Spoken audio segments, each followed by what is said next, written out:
Ladies and gentlemen, please take your seats. Our ceremony will begin in 2 minutes.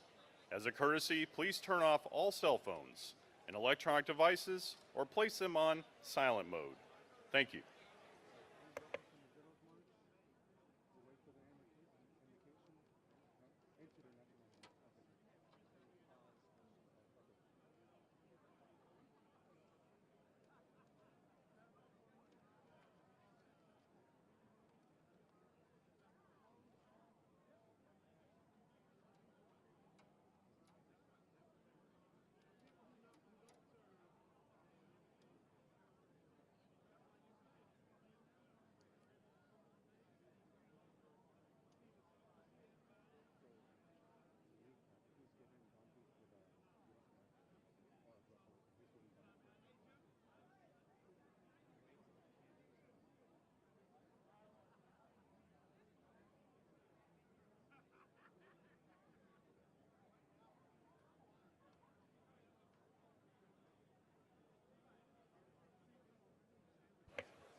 Ladies and gentlemen, please take your seats.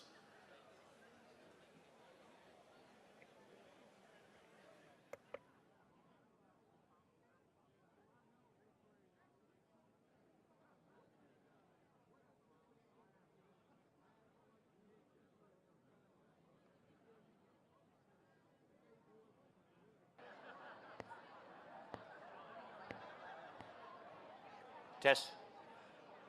Good morning, everybody. The ceremony is going to start very shortly.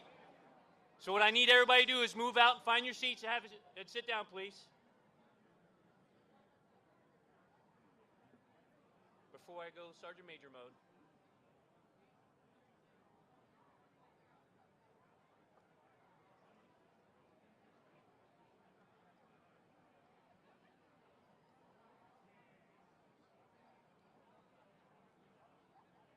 We could break out some old Army here. Listen. Prepare to copy. At ease.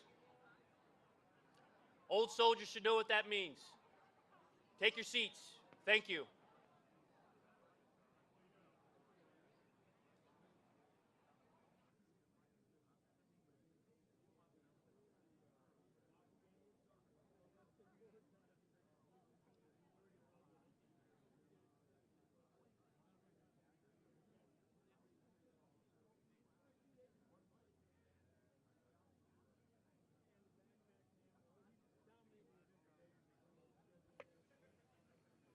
Good morning.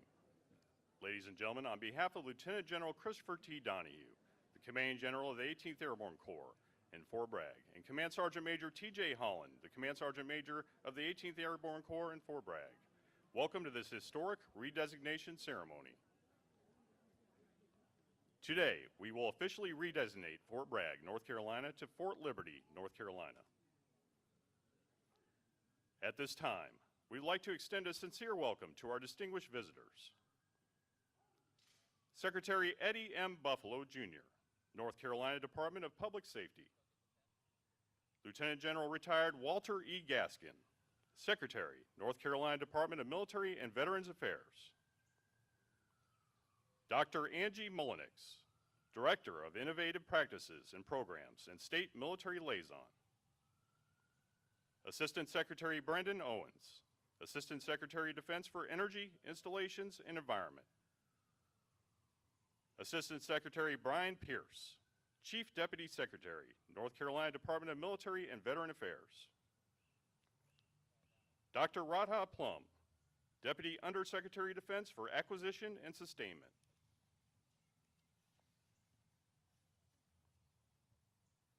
Lieutenant General Kevin Vereen, Deputy Chief of Staff, G9, Headquarters, Department of the Army. Mrs. Kimberly Barnes, State Director, Office of the U.S. Senator Tom Tillis. And Miss Patricia Curry, Deputy Assistant Secretary of Defense for Housing.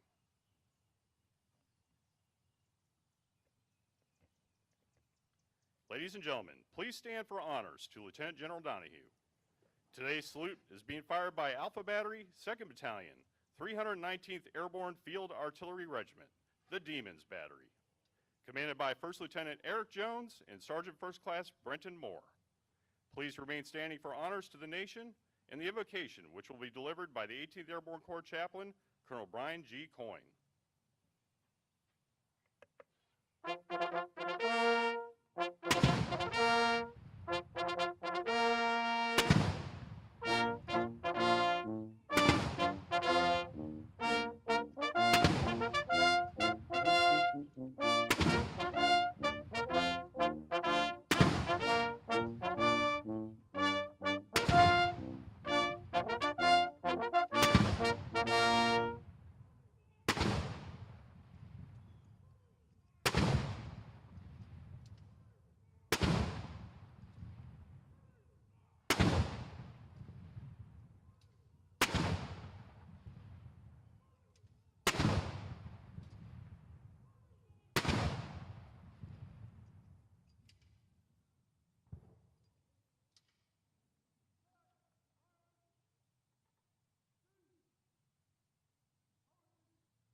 I invite you to join me in prayer. Almighty God, we thank you this day for the blessings that you have bestowed on us. We are grateful for the warriors, families, leaders, and friends gathered here who together are the vanguard of liberty, along with those who have served here throughout the years. It is these amazing people who are the reason why this post holds such a special place in our hearts. We ask for your continual blessings today, not just for this ceremony, but for the days and years to come, that you would continue to build this community to raise up generation after generation who work together to defend our nation and daily live out fully our creed, one nation under God, indivisible, with liberty and justice for all. Amen. Ladies and gentlemen, please be seated.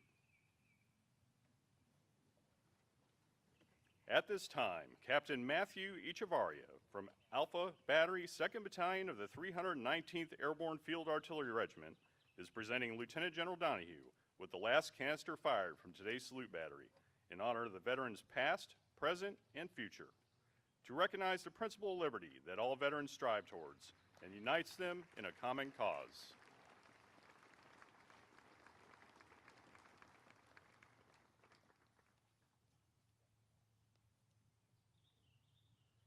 Today, we are gathered to witness the historical redesignation of Fort Bragg to Fort Liberty.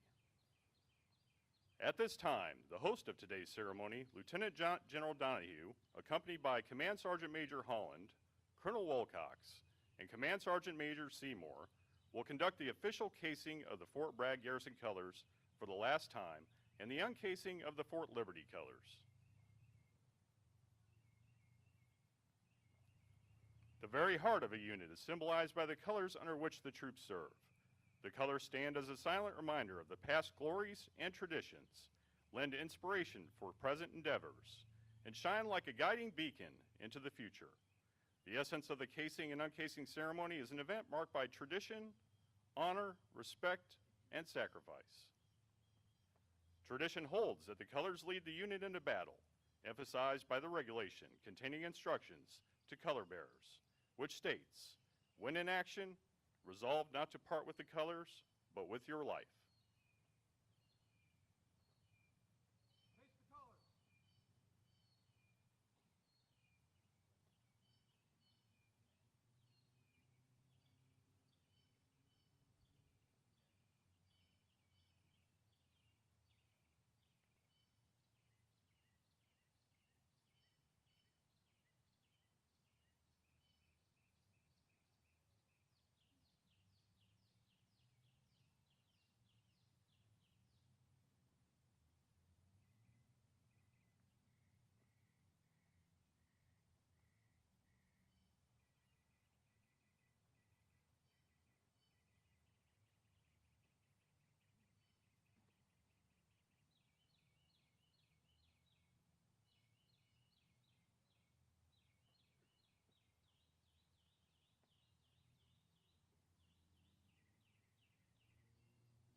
Just like the casing, the uncasing ceremony is a simple event, rich with tradition and heritage. It defines a point in time to commemorate the beginning or continuation of a unit's history, along with the lineage by carrying on the finest of traditions of the United States Army.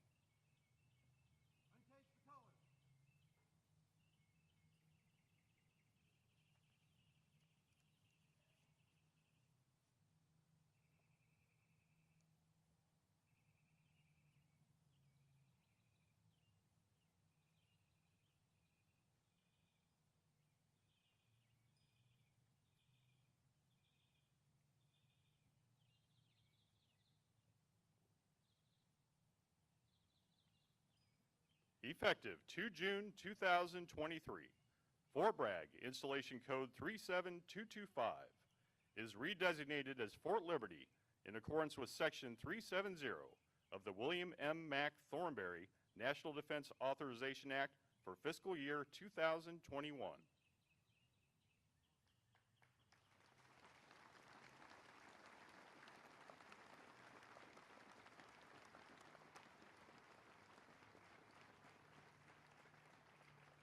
Ladies and gentlemen, Lieutenant General Christopher T. Donahue.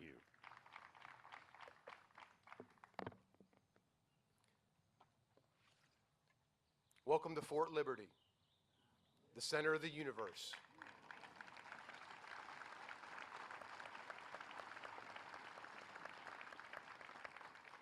The United States of America's strategic platform to respond to anything, anywhere in the world, to ensure the liberty of all of our fellow citizens. As you look around this group, across this installation, this community, you will know that we are ready to ensure liberty for all of our citizens anywhere. With us today, we have Gold Star families, community, business leaders, educators, politicians, judges, military, everybody from this community. We were given a mission to redesignate our installation, no small task with its history. We seized this opportunity to make ourselves better and to seek excellence. That is what we always have done and always will do. Our community put together an incredible team, headed up by General McNeil, CSM England, and many of you in the crowd. They sought the input from across the community to gain the broadest perspectives. They heard input from everyone that wished to be heard, from all walks of life, and they considered every proposal, every serious option. Nothing was immediately dismissed. Options were considered to include Medal of Honor recipients, storied and distinguished leaders from all legendary tenant units, 82nd Airborne Division, United States Army Special Operations Command, Joint Special Operations Command, 18th Airborne Corps, all of them. Many of them were included, many legendary names. Shugart and Gordon,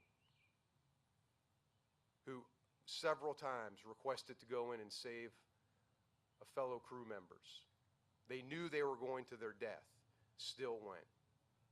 Roy Benavidez got onto an aircraft without a weapon as an 18 series medic and went in and fought, and many thought was dead, and continued. Alvin York, probably one of the greatest soldiers we've ever had, and probably one of the greatest stories of an American soldier. A person who had problems with alcohol, solved his problem, became a devout Christian, in fact was a conscientious objector, was drafted, and his chaplain and his chain of command helped him work through it, so that on that fateful day in World War I, at a fateful moment, he carried the day and won the Medal of Honor. First Sergeant Funk, who won the Silver Star at D-Day, the Distinguished Service Cross in Operation Market Garden, and ultimately the Medal of Honor during the Battle of Bulge. And of course, our current Medal of Honor winners that have received the Medal of Honor while most of you have been in service. Tom Payne, Matt Williams, Robert Miller, whose mom is right behind us. Some of you drove through Miller Gate today, and you drove down Miller Road. Ann Dunwoody, Roscoe Robinson, Ridgway, Gavin, Rock Merritt, Shacknow. Other options included national leaders, native nations with ties to North Carolina. Every name was considered, debated. Ultimately, any of them could have been chosen. A consensus could not be reached on just one. How could you choose any and leave any of those others behind?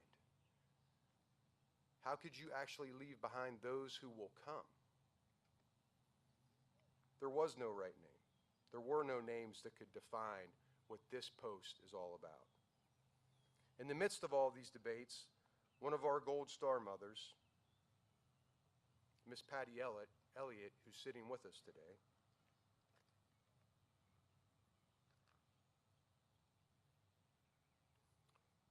she stepped forward. She had the intestinal fortitude, the guts to challenge everybody, to raise our conscience. And what she said, my son died for liberty. What she said is we have to think bigger. We have to be better. This post is more than a name. In fact, liberty's always been here. She made us look into our history. She made us look around. Fayetteville in 1775 signed one of the first accords declaring our willingness to fight for liberty and freedom from Great Britain. Liberty has always been ingrained in this area. General McNeil, when he was a kid, went down to the port of Wilmington, and his father showed him ships and lines of liberty ships about how our willingness to do anything to ensure liberty for others. That same port today sends out everything that is required for Ukraine and to ensure liberty for our allies and to ensure that Ukraine can fight against Russia. Liberty is in the fabric and identity of all of our units. In the 82nd song, The All-American Soldier, we are all American and proud to be, for we're the soldiers of liberty. You'll find in the Special Forces motto, Dea Presso Liber. And you'll find liberty etched in the hearts of everyone who's probably given their lives from this installation. So thank you, ma'am, for challenging us to remember who we are. So how do you repay a Gold Star mother who had the guts to challenge us to be better, to think bigger than an individual person? Every Memorial Day, we state that we will remember and honor all of those who gave their lives for liberty. I always feel a little hollow on that day. And I think, do we really live up to that promise to honor and remember every day? Well, last night we started because she challenged us to be better. Last night we started to ensure that every day we live up to that solemn oath to always remember and honor our fallen and their families, to repay a Gold Star mother who made us better. We started a tradition called the Sunset Liberty March. It is a memorial modeled after the Sunset March in Nijmegen, where the citizens of that nation started over 3,152 days ago, a tradition where at sunset they honor the 48 paratroopers from the 82nd Airborne Division who gave their lives for the liberty of that town. Last night we made that first march. We rendered honors to all the heroes from Fort Bragg and their families who gave their lives. I encourage all of you to come join us and sign up every day to make sure that we all fulfill our promise to them and to Patty. That is what we owe all of them. So again, thank you all who took on this mission. It is my honor and privilege to welcome you to Fort Liberty, the center of the universe. Our nation's first call when liberty needs defending. In fact, I only wish that any nation, adversary, or person that wishes our nation ill will could be here today. Because if they were, they would see they would not be in their interest to contend with us or this community. But if they choose poorly, I can promise you, we will go to any ends of the world, sacrifice, and defeat you to ensure the liberty for all of our fellow citizens. Thank you all for being here today. Airborne all the way, liberty for all.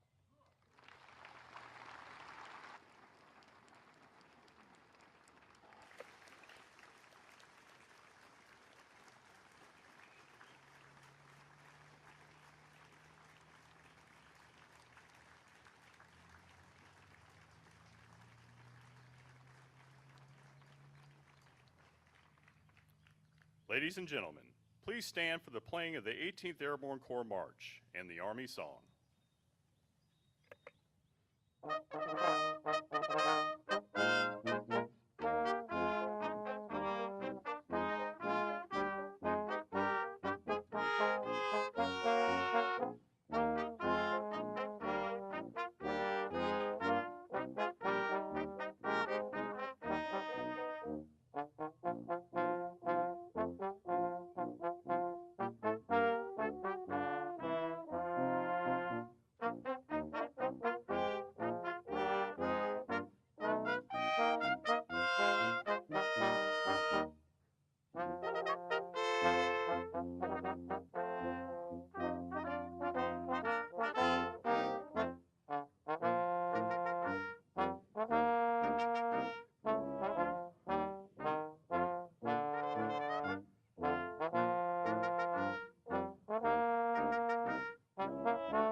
Ladies and gentlemen, this concludes our ceremony. We thank you for attending. All the way.